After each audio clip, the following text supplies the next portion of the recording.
നമ്മുടെ വീഡിയോയില് നമ്മുടെ ആർസിയിൽ എന്തെങ്കിലും ചേഞ്ച് വരുത്താൻ നമ്മൾ സാധാരണ നമ്മുടെ ഏതെങ്കിലും ഒരു നമ്പർ കൊടുക്കുക എന്നിട്ട് നമ്മൾ അതിൽ OTP ഒന്ന് ചെയ്യാനാണ് പതിവ്. പക്ഷെ ഇനി അത് പറ്റില്ല. കാരണം ചെമ്മേടി പുതിയൊരു ഇത് ഇറക്കിയത് എന്താണെന്ന് വെച്ചാൽ നമ്മുടെ ആർസിയിലുള്ള ആളുടെ ആധാർ നമ്പറിലുള്ള ഫോൺ നമ്പർ തന്നെ അതിൽ കൊടുക്കുകയും പിന്നെ അത് ആധാറായിട്ട് ലിങ്ക് ചെയ്ത് അതിന് ശേഷം അതിൽ വരുന്ന OTP വെച്ചിട്ട് വേണം നമ്മൾ ഇനി എന്തെങ്കിലും വ്യത്യാസം വരുത്താൻ അല്ലെങ്കിൽ ആർസിയുടെ പേരിൽ മാറാനായിട്ട് ചെയ്യേണ്ടത്.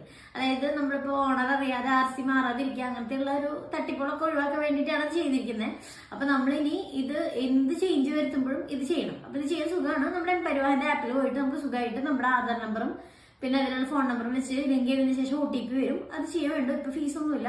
പക്ഷെ ഈ മാസം അതായത് ഫെബ്രുവരി ലാസ്റ്റ് വരെയാണ് ഇപ്പൊ ഡേറ്റ് തന്നിരിക്കുന്നത്. അപ്പൊ ഇതിന് ശേഷം ഇനി മാറോ അത് മീൻസ് ഡേറ്റ് നീട്ടോ അതൊന്നും നമുക്കറിയില്ല.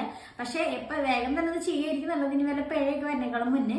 അത് മാത്രമല്ല ഇപ്പൊ നമ്മളിനി എന്തെങ്കിലും ചേഞ്ച് വരുത്തുമ്പോഴും പിന്നെ ഇതുപോലെയുള്ള തട്ടിപ്പുകൾ തടയാനും ഇത് നല്ലതാണ്. അപ്പൊ വേഗം തന്നെ നിങ്ങളുടെ ആധാറായിട്ട് നിങ്ങളുടെ ആർസി ലിങ്ക് ചെയ്യേണ്ടതാണ്.